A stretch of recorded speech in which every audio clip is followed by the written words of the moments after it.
replay later. We do have a hashtag which is there on the screen, which is hashtag learning accessibility. So if you want to tweet, that'll be fantastic. Plus, of course, the LRNCafe hashtag too can be used. And as we go along, like I said, we've got comments, space for your comments and questions in the Q&A box. So please feel free, and really would love you to use it. So let's get on with the webinar. And before we kind of do that, just to let you know that we've got about 75 plus registrants from 60 plus organizations, so a good spread. I'd like to do the introductions to the panelists. We have Robin Chapman, whom I've actually had the pleasure of working with for 4 years as part of the board. Robin Chapman is the CEO and the company secretary of Assistive Technology, previously known as ILC New South Wales, but they've rebadged with a new focus. And Robin is one of the most knowledgeable person that I think you'll ever come across in terms of the disability domain and also accessibility for learning. And she and her team are really passionate about just making sure that audience is catered for. So hi Robin, welcome to the panel. Hi Jeevan, hi everyone. Thank you for that introduction. I hope I can live up to it. I'm sure you'll be more than okay, Robin. Then we've got Libby Lake, and for those who've been attending either the Melbourne Unconference or the past couple of webinars, Libby has been part of the panel and also presented at the Unconference. And Libby is going to talk about her own experience as a person, who has a visual disability of sorts. It's not extreme, but Libby will talk to you about it.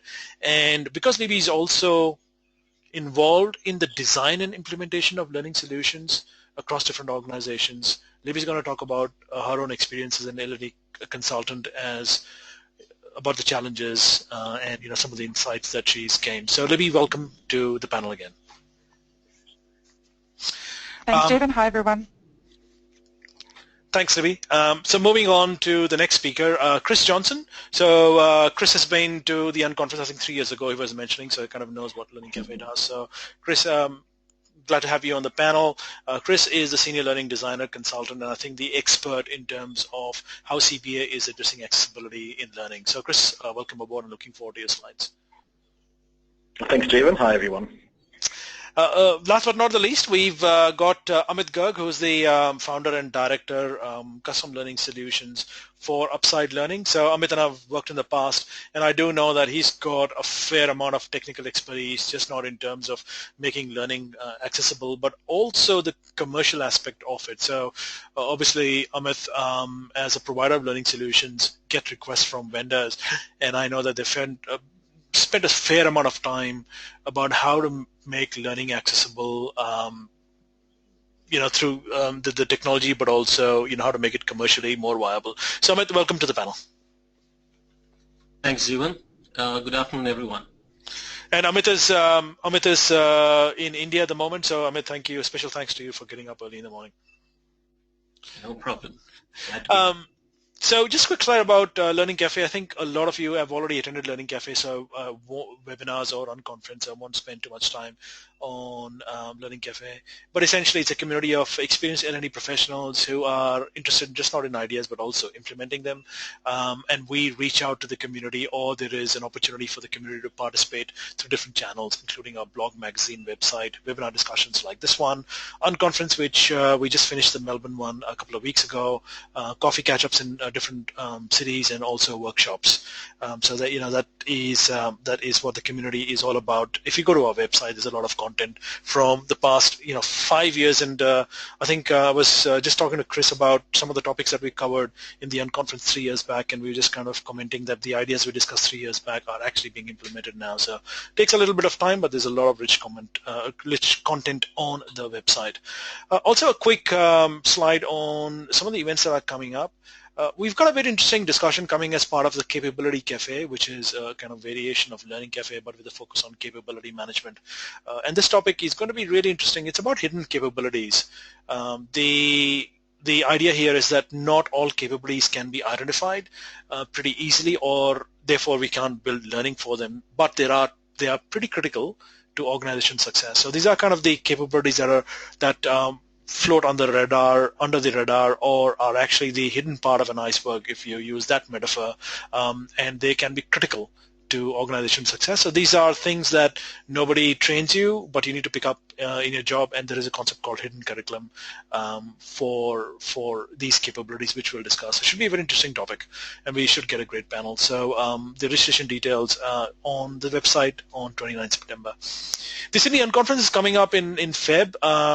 Last time for the past 2 years it's been selling out, so please do book the tickets. The registrations are open at learningcafe.com.au events. The Melbourne Unconference went very well, and the feedback's in front of you. So we got overall 4.4 out of 5 with the concept 4.8 and professional development value of 4.2. What I'll do is I'll ask Shreya to send you a copy of the feedback which we've collated through the chat window, and hopefully you can have a look at that. We also have an immersion workshop coming on Agile for learning, design, and development. This was recently delivered for a big financial services company for the L&D team. Talks just not about how Agile, especially the Scrum, needs to be implemented, but also how it can be embedded within ADDIE. So that was a workshop coming up on 20th October. Vikram, who is a certified Scrum Master, will be conducting a workshop along with me. So if you're keen, there's a link, learningcafe.com.au workshops that you can go to.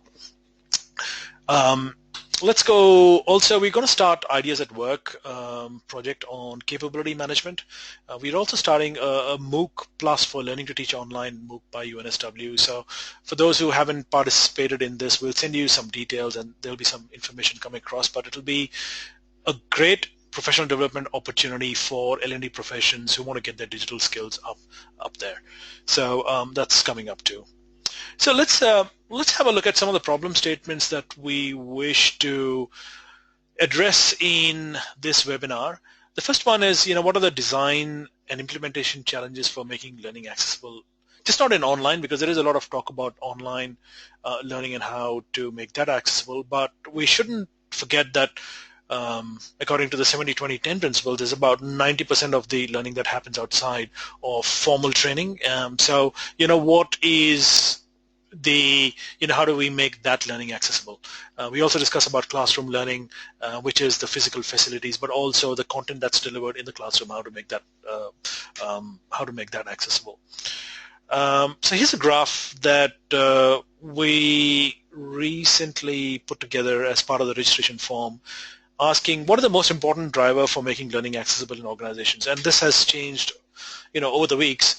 So if you look at the biggest part is employee engagement, so 42.2, and that's actually come down from 50% over the past 2 weeks. But around 23.4% say improving contribution from employees. 18.8% say it's regulation, and 15.6% say it's corporate social responsibility. I think my own guess would be that the figures around regulation and corporate social responsibility probably need to be higher, because I think once the other ones are a little bit unstructured and undefined, but the moment they fall into CSR and regulation, there's an automatic allocation of budget for anything to make it accessible. So maybe that's an area to aim for. Yes, Amit.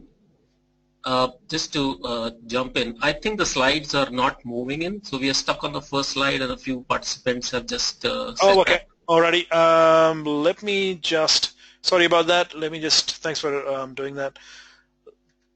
Let me just see if we can do that. Okay. So it looks like the text playing up. Okay, so I think we're there. Thanks, Amit, for doing that, and apologies for that. But can you see the graph now, Amit? Yes, I can. All right, fantastic. So I'm not sure what happened there, but you can see the graph. It's 42% for employee engagement. The next biggest chunk is 23.4% for improving contributions for employees, and 18.8% for regulation, and 15.6% for corporate social responsibility.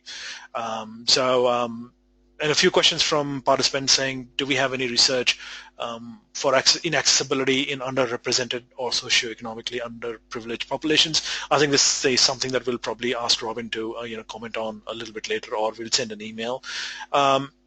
This interesting question from John, where do you draw a line applying WCAG to e-learning? So we'll kind of discuss the realities of making learning accessible. Let me just move to the next slide, and I'll make sure that this time that actually appears on the screen.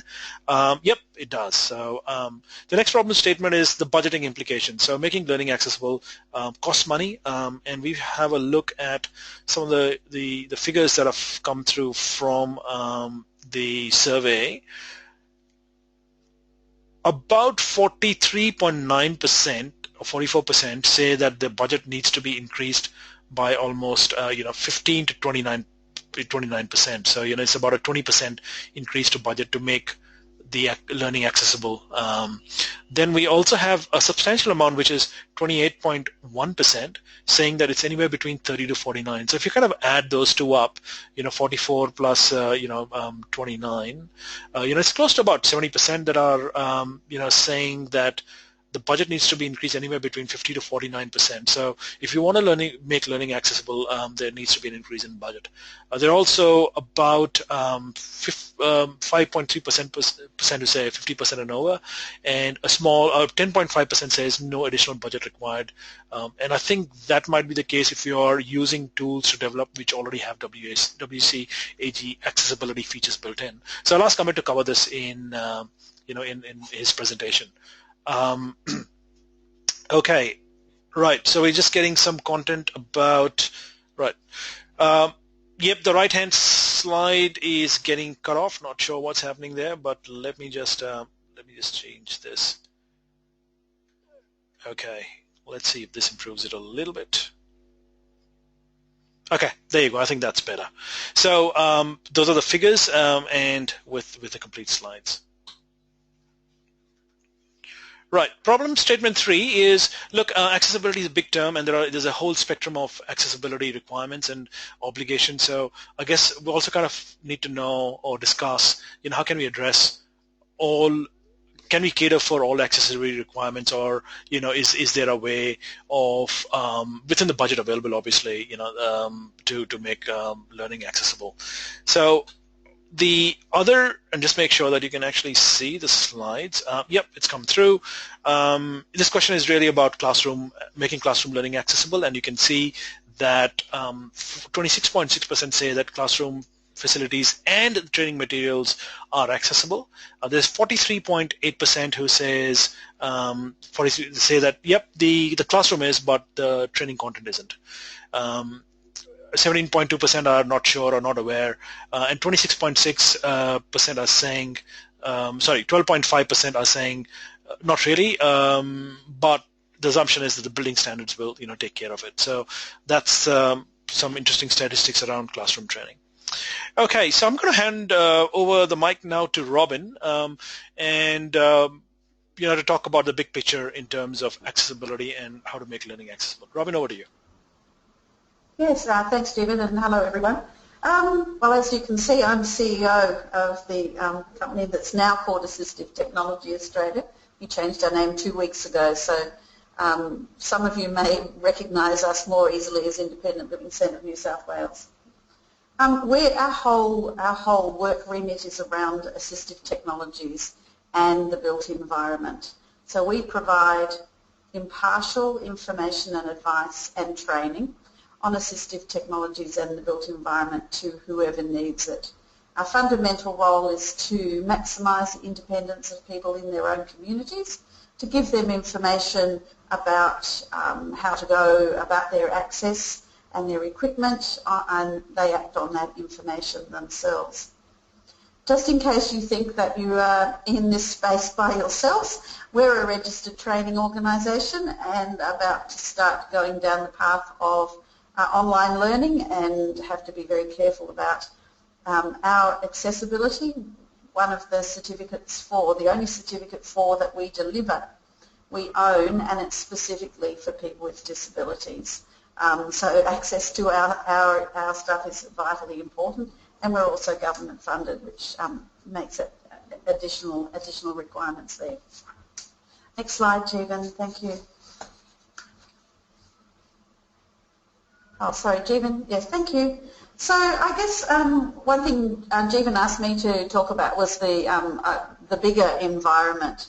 So as a nation, we've signed to the UN Convention on the Rights of People with Disabilities, and we have to, as a nation, as a government in particular, uphold the requirements of that convention. And I guess the most obvious way in which we are doing that is the NDIS rollout, a new way of service provision. However, we have a fairly long-standing piece of legislation in Australia called the Disability Discrimination Act. And it makes discrimination on the grounds of disability across a whole range of domains unlawful. And whilst most of the emphasis around the DDA has been on the physical built environment, employment and education are elements where you cannot discriminate on the grounds of disability. So whilst it makes sense commercially and otherwise and for decency to make your learning either classroom or online accessible, it's also a requirement of the Federal Disability Discrimination Act. A fundamental of the Act is to provide the same level of access to anything, to services, including employment, education and learning opportunities, to people with disabilities as you would to people without disabilities. Now that might sound difficult, but the gap that needs to be bridged from time to time is called making a reasonable adjustment. So there's a requirement to make a reasonable adjustment to enable someone with disability, in this case, to access learning. Sometimes the reasonable adjustments are around the built environment, and I noticed on the previous slide a comment about assuming that in the classroom setting the building standards would cover that. Well, they don't. They only cover the built environment. They don't cover the learning materials and the other things that are required for someone to have a good learning outcome. Some of those reasonable adjustments refer to assistive technologies, so bits and pieces of equipment and apps and a whole range of things that assist people to carry out the tasks of learning. Learning materials and websites need to be accessible, and I think you need to be aware that the Commonwealth Government will now not procure any web services that are not WC3 compliant. So if you're interested in accessing government funds to provide your services, you're going to have to do it anyway. As I said, I think it's actually a normal thing to do, but many people have to be taken down the path of providing accessible services and facilities. Robin, quick question: who decides what is a reasonable adjustment or not? Generally speaking, you could test it in court, but that's not advisable. It's the person with the disability, really, with the provider. So if a person with a disability needs an adjustment in order to access employment or training or learning, and bear in mind learning also occurs in employment, then that reasonable adjustment needs to be negotiated and put in place. The downside of not providing it is a complaint to the Human Rights Commission. It's essential that people do that. I think, I know I put down here Coles. Yes, Coles is down the bottom. I'll just highlight Coles first. Coles have recently been in the federal court where they lost to the vision impairment group for not providing their online services in a way that people with vision impairment could use them. So I think you need to be aware that there's movement across the disability sector to make sure that websites, any form of web access and web service delivery is accessible. So what does that actually mean in terms of learning providers and employers? Employers, particularly in terms of staff members, are expected to provide standard items that they would provide for everyone else in their services. There are funding available for assistive technologies to support the learner in employment and to support the employee, and they're accessible through the Job Access Program.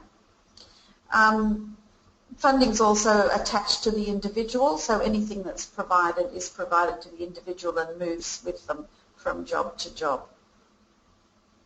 The NDIS is really important because learning goals are part of the life domains that the NDIS will support. So an individual can gain funding for that too. But the funding for an individual is not to assist you to get your learning service accessible, it's to assist them to access.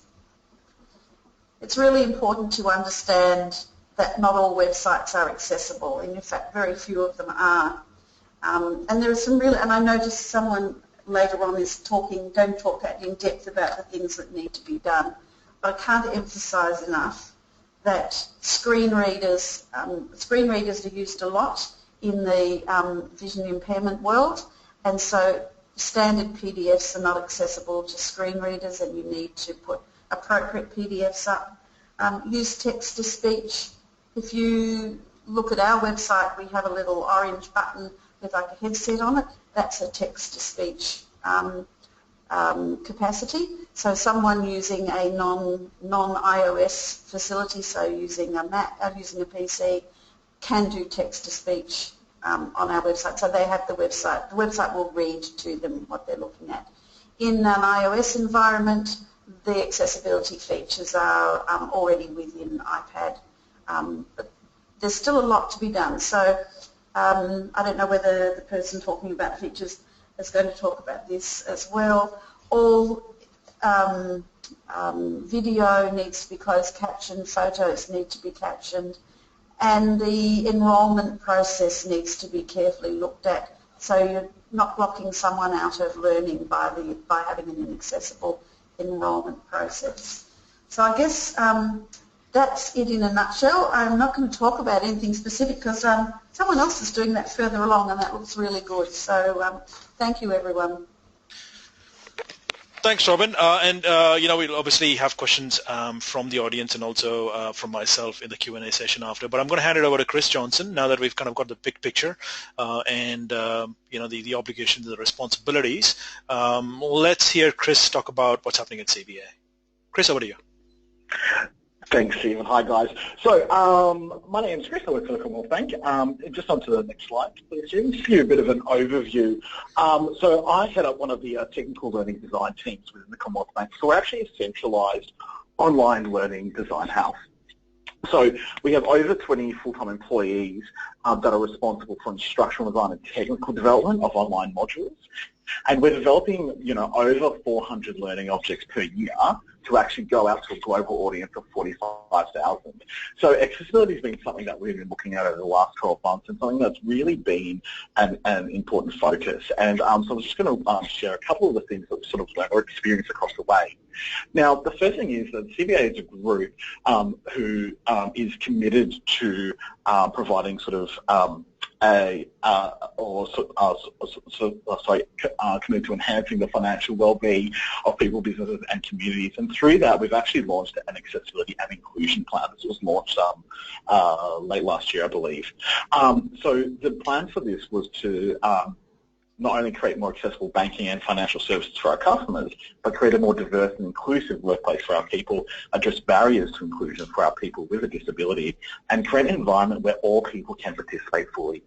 Part of that plan specifically calls out learning and actually sets out goals for us to reach by December of this year, including developing guidelines for learning designers to meet WCAG 2.0A and AA standards, develop interactive e-learning templates for Commonwealth endorsed e-learning tools, to test for compliance standards and develop support documentation for learning staff, including resources and tip sheets, and to provide awareness and education sessions for our designers as well. So as part of sort of the e-learning platform in the Commonwealth Bank as part of sort of our online learning suite, we really separate this into sort of two sections. The first is what we look at is our compulsory or group mandatory learning, which I think that, everyone will be familiar with from their own organisations. That legally needs to meet a Web Content Accessibility Guideline AA standard. So what we are actually responsible for is everything outside of that mandatory suite. So things like system updates or process changes, or any time there's sort of a need for sort of ad hoc online learning to go through. So we're also committed to making that learning meet a minimum of a AA standard. So as I said, we started this journey around 12 months ago, and what was really interesting before we even sort of started to get into it was looking at what were some of the challenges and misconceptions we came up with. Next slide, please, Stephen. So from this, because our clients are internal staff, it really gave us an opportunity to really get to know what I guess the perception was around accessibility and sort of what we could do to sort of help get people onto the same page. So some of the challenges we faced was people saying, you know, well, we don't have any blind or deaf people in our audience, so we don't need this to be accessible. And I think that's one of the first challenges, or one of the first misconceptions we often come up with, that people often hear accessibility and immediately think of somebody that's completely blind or completely deaf. But the Web Content Accessibility Guidelines are about so much more than that. So they look to offer an equity of experience to everybody, including those that might have a limited motor functions, whether it's temporary or permanent, colour blindness, or even vision or hearing impairment. So what we set out, what the accessibility guidelines set out to do is, regardless of someone's level of ability, provide them with the same opportunity to access and understand content as everybody else. Another challenge we came across was people said, well, we don't actually require accessible learning because no one in our audience actually needs it. So we've got no one that sort of meets any of these things. And this is another interesting thing to look at, especially with larger organisations, is that we'll never actually know the full extent of accessible requirements in any organisation. So we look at any audience, we don't know who's colourblind or who's not. We don't know who sort of requires assistive technology or not. We don't know who uses the keyboard solely and doesn't use a mouse at all or not. And so getting people to understand that there will always be these unknowns, and we can never actually find out that detail 100%. So we always need to say, well, we don't know if there is, but we need to make sure that things are accessible if they are. And another thing with their own design function, something that we have to actually look at as a design function was, these accessibility guidelines, do they actually limit the level of creativity that we can actually use in developing our online learning content? And this is an interesting one, because what it comes down to is a matter of perspective. And I think when people think accessible, they think, oh, that's just going to be black text on a white screen, and that's it. But it doesn't have to be, and that's what we found, is that it does challenge existing design processes and really makes us look at some of the, the old faithfuls that we might include in some of our sort of online interactions. But it also requires creative thinking about how to make something interactive, engaging, and accessible at the same time. If we go to the next slide, we can look at what we actually sort of went through and this sort of journey we've been on. So I've kind of put this into three sort of sections. So the first, the phase that went through was the discovery phase. So this was actually getting into the guts of it, going to the WCAG website and looking at what are these accessibility requirements. Why are they important, and when and where are they required? What do we mean by A, double A, and triple A? Why do we go for double A and not A or triple A? We also had to look at, so how does staff currently access or experience our learning, and what are the current sort of roadblocks they may come into? There's an interesting story with the CBA group around 3 or so years back. A new staff member joined who was completely blind, and she was required to do mandatory learning that was actually built in Flash, so it couldn't be read by her screen reader. She asked her manager for a Word version of that content. Her manager didn't know who to ask to get that content. So they asked somebody that asked somebody that asked somebody. It actually took nearly 6 months for her to get a copy of that Word version. Now, luckily, she was actually hired to be our diversity and inclusion manager, so it was actually a great little case study to kick off with, to look at, well, what do we currently offer, and how can we make that easier as well? So once we've actually discovered these WCAG guidelines, the next step was really to understand. And this is where, when we talk about investment, this is where I think the biggest investment is, and the biggest investment is in time and in building technical capabilities. So those that are required to sort of implement these accessibility guidelines, they need to understand them, and they need to take the time to actually get their head around what this actually means. Again, why is that requirement? What purpose does it serve, and how does it commonly implemented? One of the challenges here is the WCAG guidelines are written specifically from a website HTML perspective. So they don't often sort of translate directly when we talk about e-learning and some of those common tools. So it was a matter of saying, okay, so that's what that means with the website. So how do we actually implement that with this tool? So how can we get that same result or the same expected result that needs to be there? It's also an opportunity to look at, well, straight away, what are some of the sort of the big things here that we need to sort of look at from a sort of wider group perspective? And I'll tell you what I mean by that. One of the AA requirements is a specific ratio of color difference between the color of text and the background color it sits on. It needs to be a certain ratio of differences between those colors, so people that have varying degrees of color blindness can still perceive that text.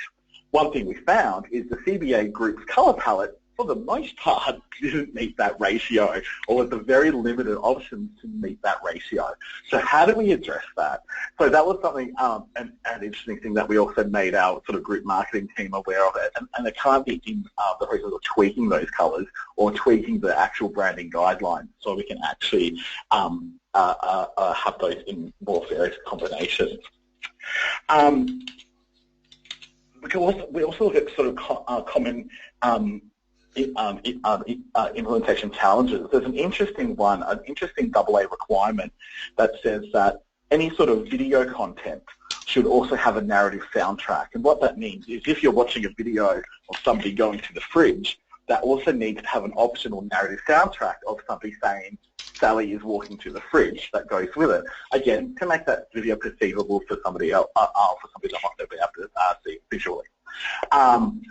And doing research into that, we found that that particular requirement is a common bugbear across sort of the entire web, really, and it's probably the one that people have the hardest time to implement. So it was interesting to look at, okay, so what's everybody outside of our industry is finding challenging, and is there a way that we can actually implement and address that challenge? The most important thing was looking at what these requirements were and how that functionality is achieved in the tools that we use. So we use any one of three tools. So Articulate Storyline 2, Captivate 9, and Lectora 12. So looking at how can we take these accessibility requirements and actually put them into these tools. Now, these three tools are already sort of partly set up so that people can actually implement what we need to, and they already have functions there. The biggest lesson we learned is that Storyline 2 or Articulate Storyline is probably the easiest one to implement. Templates the next easiest. Lectora, while possible, it's a little bit difficult. So once we sort of understood how we could actually, what we needed to do and how we could actually implement that, it then came to sort of application. So, and it was application across a couple of different things. So firstly, how does this change the design of what we're actually doing? So giving you an example, one of the actual AA requirements is around the use of the keyboard, and it says that all functionality of content is operable through a keyboard interface without requiring specific timings or individual keystrokes. That means whatever you can do with a mouse, you can also do with a keyboard. So it means that we had to look at, okay, so how's this module design, how's this interaction design, this drag and drop interaction? Can we do that with a keyboard? Yes or no? No? Okay, well, we need to find a different way to get something that's interactive, but still that somebody can do solely with a keyboard. How does this develop, impact development timeframes? So obviously putting this in creates sort of an extra layer of complexity with our development project. So we need to sort of look at how much time that's going to do, or sorry, how much time that's going to require. So also, how do we support our designers? So we actually created baseline templates for each of our three main tools that were already set up to meet sort of AA requirements, and our designers take those and build upon them to to then sort of roll out their learning. We also have implementation guidelines and offered educational sessions around, as well around how to understand this and how to actually utilise those templates. Next one is how do we continually educate our clients and stakeholders? This is always going to be something that we need to look at. So again, when we start talking about sort of implementation timeframes being impacted, sometimes the clients go, oh, hang on, I don't know about that. But again, it's then up to us to really play that role. Well, no, this is not something, this is something that we need to wear. This is something we need to include. It's because it's so important. And the biggest thing, I guess, for us to sort of take away, and I think the biggest lesson I could get across to anybody is that accessibility, especially when it comes to online learning, accessibility shouldn't be an additional feature. It's not something that's added on at the end of a project. It's something that should be included as a baseline to start from for all projects and then built upon. It's not something optional, it's something that we all need to do consistently. So yeah, that's it. It's a little bit from us with the CBA. Thanks, Chris. And obviously, we probably need more time to cover everything. So that's very concise. Probably should hold another webinar. But I'll hand over to Libby. Libby, over to you. Hi, everybody. Next slide, please, Jeevan. So I'm incredibly excited to be speaking with you all today. When I mentioned this to Jeevan, he asked me to be a panelist, so thank you, Jeevan. I've just been furiously writing notes around things that Chris and Robin have said because I'm just wholeheartedly agreeing, and I'm so excited that CBA are taking accessibility so seriously. So just a little bit about me. So my visual impairment is called oculocutaneous albinism. So I don't identify as someone who is albino, but I do have very fair skin and fair eyes. I was also born with very severe astigmatism, so my short-sightedness is all good, but it's the astigmatism that causes me the most trouble. I'm not legally blind. I fall into quite a grey area, so I don't receive any government funding. That may change with the introduction of the NDIS. I have, however, speaking to Robin's point around accessibility at work, have been given a government funded grant to purchase a high-powered magnifying glass and Dragon software, which is a dictator software, and also Zoom text. So I'm incredibly excited to get my training on those. I've actually been, working for 20 years without any of this and relying on just working and adapting and trying to zoom in on things and, struggling a lot. So I'm incredibly excited to finally have all that in place, and that was through Vision Australia. So I had support when I was at primary school, and then that dropped off through high school and uni, but recently reconnected and went to an 8-week support program, which was invaluable to me, and then learnt about job access through that. So as I mentioned, I've been working for over 20 years in L&D for a decade. You're designing a lot of training, so I work for a consulting firm, Accenture. Interestingly enough, to Robin's point, I've worked with Coles. So I was at Coles when the lawsuit came about, and we worked with them directly to actually fix that website to make it accessible. My first project at Accenture was with Telstra, and to Chris's point about branding guidelines, I led the rebrand. When they rebranded from their old logo to their new colours, we had to redesign all of our training for them. So I led that project and worked with them to make sure that that was all accessible.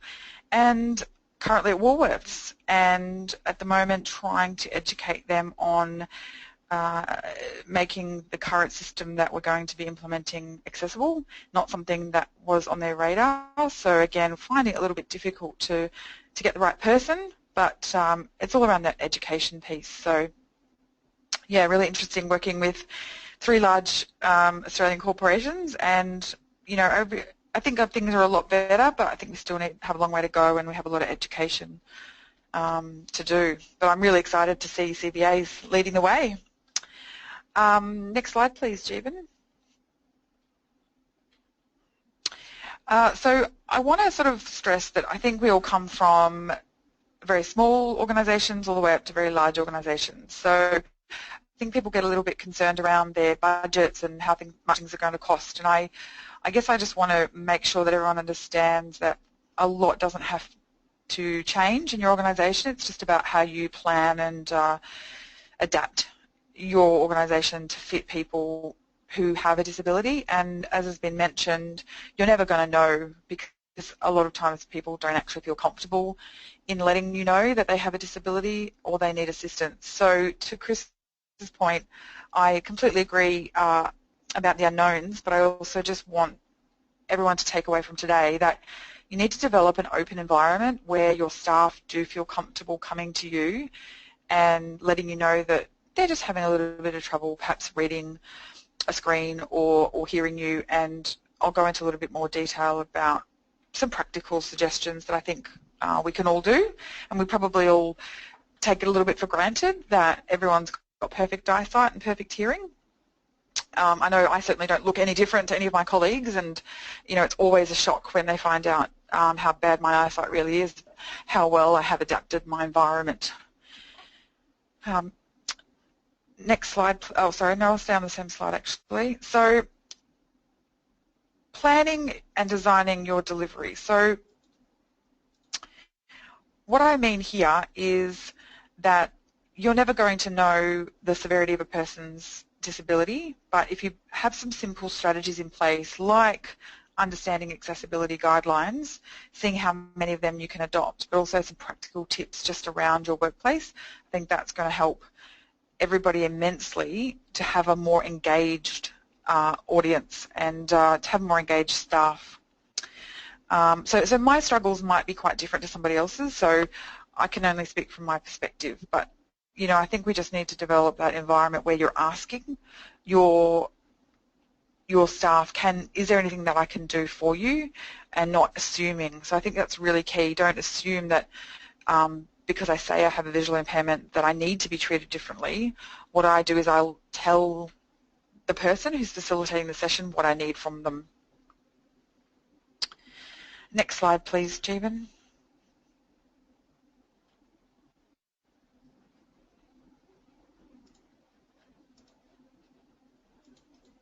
Okay, so what can you do in the classroom? So I don't know if I'd necessarily agree with the statistics that came out of the survey.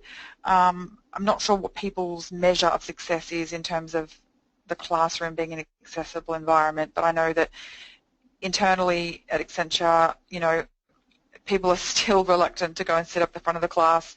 In any training that I've ever delivered, it's always been that, open table at the front that I don't know why nobody wants to go and sit there. And I do, and I feel isolated.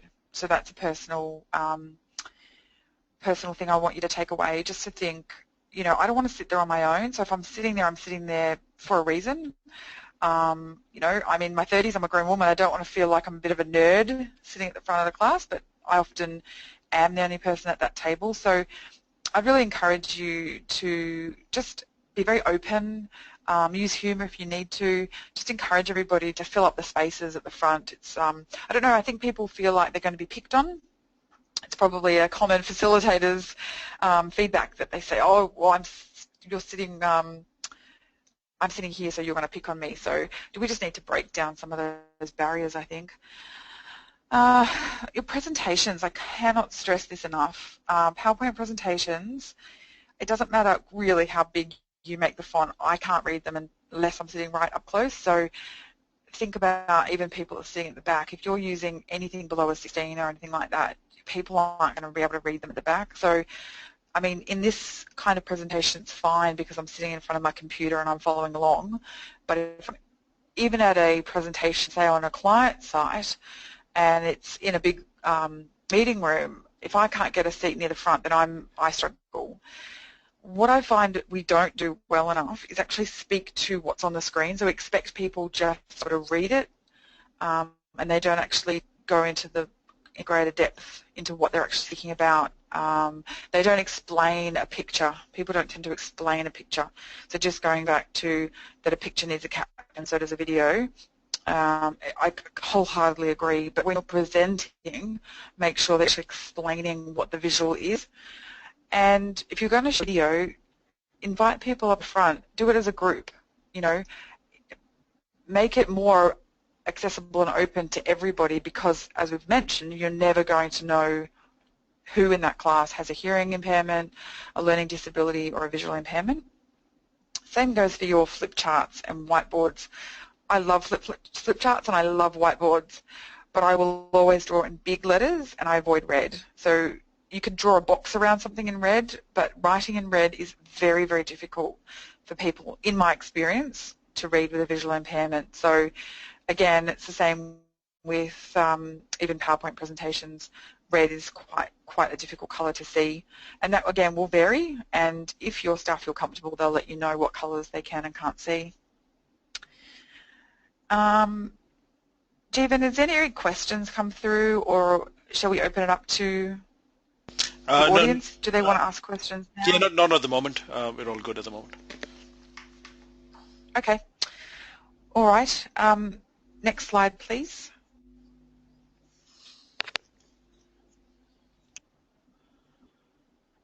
So what can you do online? So I'm not going to sort of drain this too much. I know that Amit will go into a lot more detail about the standards. But again, I just want to reiterate that some of us come from large organisations that can go the whole shebang with the AAA. Some, I know I have friends who work for not-for-profits and are visually impaired, and they're actually trying to, get assessed as a certain standard, but get elements of, say, AA or AAA as much as their IT budget will allow. So I won't go into much more detail than that, but just to say the standards are there for a reason, and it's, again, about what your organisation can and can't afford to implement. Again, I probably won't go into too much detail. I think we all know that, the best online courses are not just something where you have to have a lot of text and you're clicking through. And some of us love watching videos, some of us are visual, some of us just want to dive in there and get our hands dirty in terms of an environment, and some of us, like to read. So I think it kind of speaks to your learning style as much as whether you have a disability and how you adapt to taking an online course. Simple thing you can do, ask if someone needs a bigger screen, or ask if they want to take it privately away. I like to do my learning in private because even if I have a larger screen, I have to get quite close to that screen. So hopefully with my new Zoom text software, I won't have to hide myself away taking online learning, but for now that's sort of what I have to do. So again, it's just providing those simple things like a separate room or a larger screen to your staff. Next slide, please.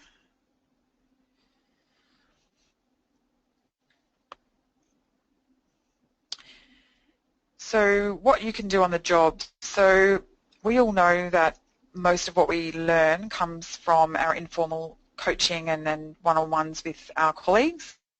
And to be honest, I find this equally as tough as in the classroom because I have to have that conversation every time around what I can and can't see. And that's fine. I'm an incredibly open person, but we just have to remember that not everybody is like that. So if somebody says to me, can you come and read this, I will not read anything and say that I'm okay with it if I can't sit in front of the screen and zoom in myself, or I'll get them to email it to me, or I'll get them to project it.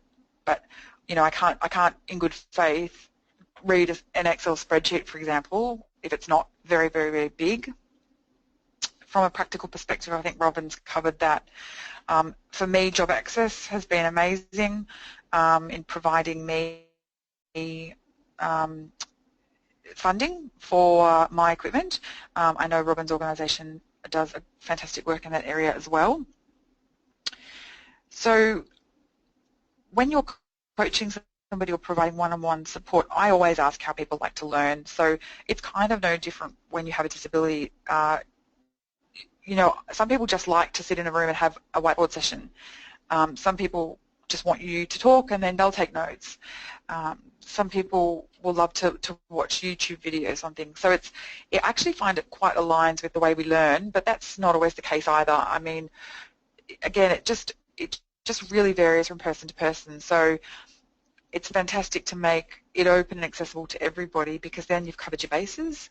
And then if somebody comes and tells you that they prefer something done a certain way, I think it's really, really important that we adapt our style to meet the person's needs. So just because you love to whiteboard doesn't mean that someone else is going to love sitting there watching you whiteboard. So it's just about asking the right questions. Again, presentations and printouts, same applies when you're training. Don't assume that everybody can read your presentation. Invite people to come up. I know that people often hang back and don't contribute. I think it's because they can't see. And again, it's not that everybody has a visual impairment. It's some people wear glasses because they have slight short-sightedness. But invite people to come up, make it a bit more of a group activity. Printouts, fantastic if they're in A3. I still can't read an Excel spreadsheet even if it's an A3. So I'm lucky I've got my magnifier now, but again, they're great, and it's, I was in a session yesterday and somebody printed things out for me in A3, but I still couldn't read them. So again, it's just asking the right questions. So I think that's all from me, Jeevan. Thanks, Libby. Did I thanks. keep time, I hope? Yeah. So I'm going to hand it over to Amit, and you want to hang on for this. It might, because there's some really good content coming up in experience. So over to you, Amit. Thanks, Jeevan. If you could just confirm if you're able to hear me all right. Yep. All right. Fantastic. Thank you. Great to get all of these insights from the previous speakers. I think Robin gave us a good idea about the big picture. It was good to hear about what a large organization like CBA would consider when they are implementing accessibility and what are their own challenges. You don't get to hear all of those things when you're working with an organization as a vendor. So thanks, Chris, for that. And absolutely enlightening to hear from Libby, from a user's perspective. So thank you, all of you. I have obviously got a few things which are overlapping with what Chris and Libby were mentioning. Hopefully it'll all make sense. And I do have a few slides, so I'll just try to speed it up so that we don't really go overboard. So, all of this accessibility thing is really based on the WCAG 2.0 guidelines. It starts with a four principles of accessibility structure, which is perceivable, operable, understandable, and robust. Perceivable is everybody should be able to perceive the content and interface components. They should be able to operate those buttons and everything and navigate through. They should be able to understand the content, not just perceive or work with it. So a good example would be if there are graphs and there's a person who's not able to see properly or completely blind, then they will not be able to get an idea of the graph until you explain that through text, which is given as an alternative which the screen readers could go through and read out. And robust, that it should be built in such a way that it can accommodate various tools of accessibility. Next slide, please, Stephen. Thank you. All right, so just to give you an idea of how this whole accessibility structure works out, we've tried to visualize this into a pyramid. Of course, the four principles, which are four, sounding like four, but they sit at the top. We just saw those. But below them are guidelines for each one of those, which you need to take into account and follow.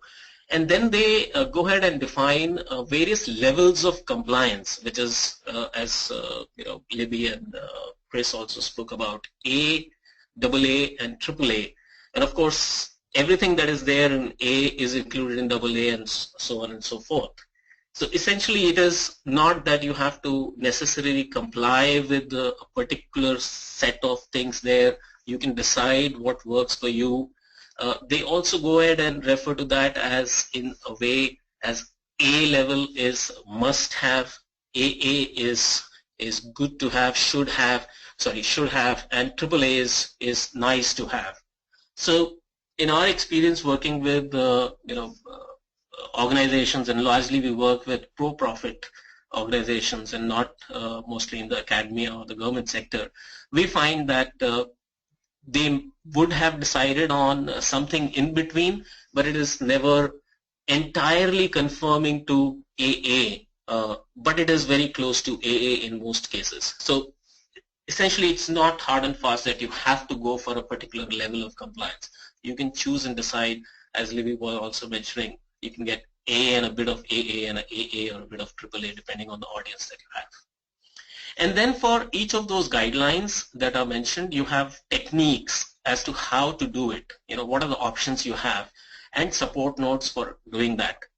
And what you see on the right hand side, understanding, is actually there is a companion site that WCAG has which gives you understanding of all of these components that come in the pyramid structure. Now, of course, this is complex for people who have not seen this earlier or not been involved with this. Let's take a quick look at one example so you get an idea. Next slide, Jill, please. Thank you. So let's look at the one that we have under A. So if we look at the principle is really about the first principle, perceivable, and the guideline that we're talking of is for time-based media. You need to provide alternatives for that. So the guidelines are essentially for the various elements or interactivities, whatever you are including in your program. So the guideline is for time-based media here, which is to provide alternative text-based or for the alternative time-based media. Now, for success criteria 1.2.1, which is conforming to level A, it says audio only and video only pre-recorded. What do you do with these kind of items? So audio only is narration files and video only is silent movies or animation. So there is no audio in those videos. Now, the technique for that success criteria is providing an alternative for time-based media for this, which is usually through a text file. So an audio only will have a text file, a video only can have audio or a text file, whatever works better.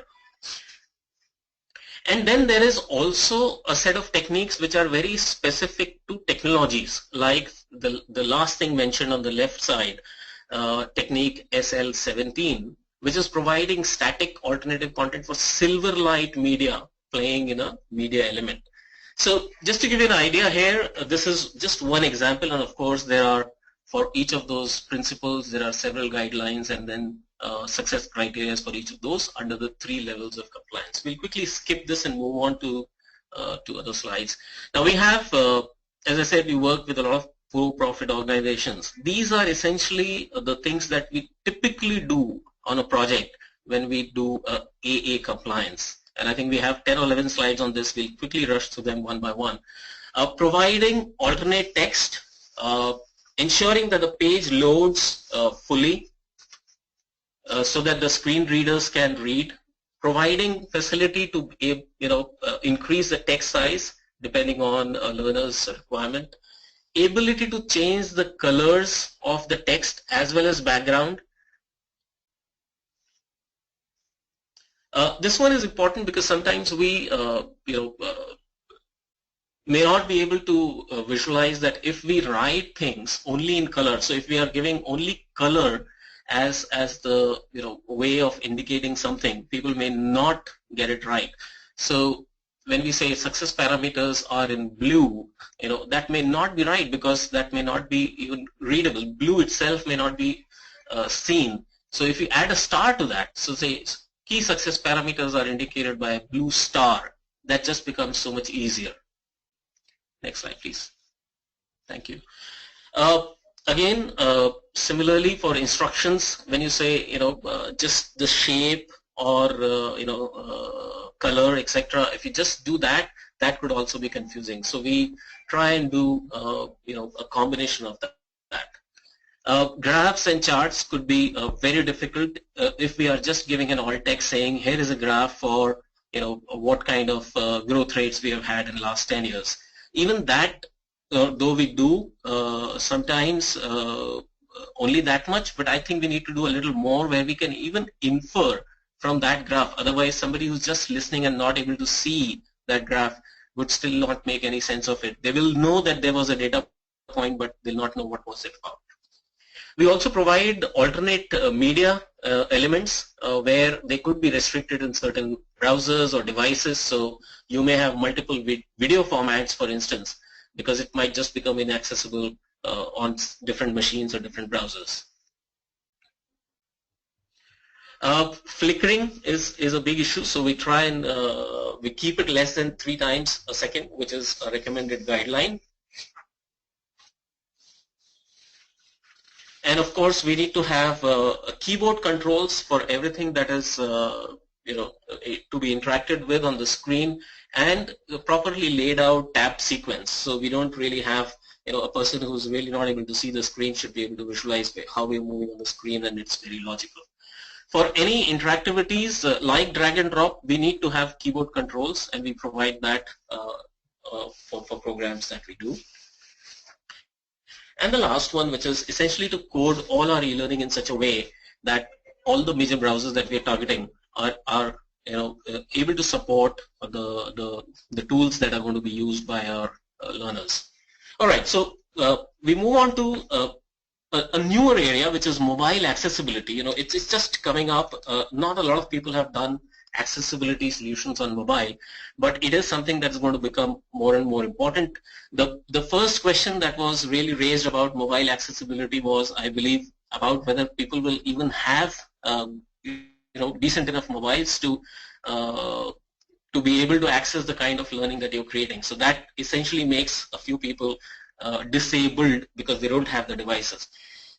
On the positive side, mobiles do provide a lot of affordances which can be used. So we'll just look at these quickly. Platform accessibility settings can be used for, let's say, font sizes, etc. We definitely need to have the zoom and magnification on, because however much we may have surveyed, we really don't know what size works for people, so we should not lock it down. Navigation interactions, it's best to use the common ones rather than things that you assume that people will understand. So even for a thing, for an icon like menu, you may, the one that we typically see on mobile phones, which is 3 horizontal bars one over other, why can't it be a icon for a burger? So I think it is easier if you can write along with those icons the name of the icon. It is easy for people who really have disabilities. The fourth one is about controlling the orientation. We do like to create programs so that we can control the orientation and people see it in a landscape view, especially on a mobile phone, because you get more area to display stuff. But think about people who may have a fixed position for their mobile phones. Let's say somebody was in a wheelchair where their mobile is fixed on their armrest, so they would not be able to see it in the landscape view properly. So it is good to have that option. And again, controlling the content, it should not be autoplay, because in any case some of the devices don't allow that, but if you give that choice to the learners, it's so much easier. I have one last slide, which is about, and I know a lot of people use tools for creating accessible e-learning. The tools have made it a little easier. I won't say it is entirely easy, but does really take away a bit of your cost in terms of creating accessible e-learning. And if you're doing it over and over again, you can certainly use that learning, and then you would not feel that it is going to take more than 5, 10, maybe 15% additional cost. So without going into each and everything, I just want to point out about 2 crucial things where we compare 3 commonly used tools, which is Storyline 2, Captivate 9, and Lectora 16, is that Storyline 2 still delivers accessibility only in Flash content. And I was still surprised, and I did check it yesterday evening again, but I believe they still don't deliver any sort of accessibility support for HTML output. And if you can go to the next slide, Jeevan, on Lectora, on Lectora, if you can see on the right side, there are a couple of things which is assistive technology, ready UI and forms. You need to do some sort of programming to get it right. So in our view, the best tool for doing this is really Captivate 9. So with that, I'll end my talk. Thanks so much. Thanks, Amit. That was, as usual, very informative. I think we've gone over time as usual because there's so much content and great speakers. So, look, I think this is where we'll finish with some conclusions. Number one is that there is a lot more to know about accessibility in learning, and there's a huge amount of knowledge. So, the more time you spend, or talk to people like Chris and Libby and Amit, that'll be fantastic. we also kind of operate, when we make our learning accessible, we operate wider and a bigger picture, which Robin talked about. So we kind of need to be aware of that. So and of course the question of budget. If you think that your e-learning product is, as you produce it and you tack on a few things to make it accessible, that's probably not a good way to go. You define your product as an e-learning product that has accessibility built into it, and therefore ask a budget for that. That I think makes it kind of easier to get the budget. So look, thanks everyone, and probably should be running another webinar on this. Thanks for staying for so long. And look, if you've got any questions, very happy to kind of answer those through emails. But this is where we finish. The session is recorded in case you want others to watch it. Thanks everyone, and especially thanks to the panel who've been absolutely. Thanks, guys. Thanks, everyone. Thanks, everyone. Thank you, Jeevan. Bye. Thanks, everyone. Thank you, everyone. Bye-bye.